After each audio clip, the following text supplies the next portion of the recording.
राम राम सभी को। क्या आप जानते हैं कम्युनिज्म क्या है? कैसे इस एक वर्ड ने सारी दुनिया की गवर्नमेंट को हिला दिया और कैसे ये एक मेजर इवेंट बन गया और कैसे ये लाखों लोगों की मौत का कारण भी बना। तो आइए देखते हैं और सबसे पहले जानते हैं व्हाट इज कम्युनिज्म।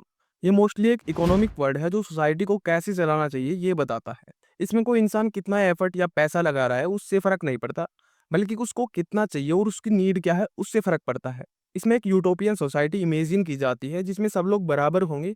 बेसिकली इसमें एक मनीलेस सोसाइटी इमेजिन की जाती है जिसमें कोई इंसान कुछ प्राइवेटली ओन नहीं करता।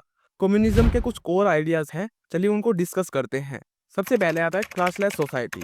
मतलब कोई छोटा बड़ा नहीं होगा, मेनली ये ध्यान देता है कि लेबर और ओनर में कोई फर्क नहीं होना चाहिए। इसके बाद आता है कलेक्टिव ओनरशिप। इसका मतलब है जो भी चीज होगी वो कम्युनिटी या स्टेट ओन करेगा। इसमें सारी पावर स्टेट के हाथ में आ जाती है। ये एक मेजर रीजन है इस आइडिया के कभी ना सक्सीड होने का। अब इसके बाद आता है सेंट्रल अथॉरिटी। इसमें बताया गया कि एक सेंट्रल पावर होगी जो बताएगी कौन सी चीज कितनी प्रोड्यूस की जाए और कौन सी चीज कितनी किसको मिलेगी। अब इसके बाद आता है अबोलिशन ऑफ प्राइवेट प्रॉपर्टी, कि कोई एक इंसान या कोई एक कंपनी कुछ ओन नहीं करेगी। और फिर आ जाता है डिस्ट्रीब्यूशन बेस ऑन नीड। मतलब जितना तुम्हें जरूरत होगी उतने तुम्हें रिसोर्सेज मिलेंगे, ना कि जितना तुमने काम किया या पैसा लगाया। अब जानते हैं ये शुरू कैसे हुआ। ये शुरू होता है कार्ल मैक्स नाम के एक आदमी से, जिसको फादर ऑफ कम्युनिज्म भी बोला जाता है। ये एक जर्मन फिलोसफर था। इन्होंने बुक्स भी लिखी 1848 में द कम्युनिस्ट मैनिफेस्टो और 1867 में दास कैपिटल, जिसमें इन सब आइडियाज को बताया गया। इसने एक इंसान की हेल्प की जिसका नाम था फ्रेडरिक एंगल्स, जो कम्युनिस्ट मैनिफेस्टो बुक के को ऑथर भी रहे हैं। और इन्होंने 1888 में सोशलिज्म यूटोपियन एंड साइंटिफिक भी लिखी। ये बुक आप पढ़ सकते हैं if you want to research more deeply about communism.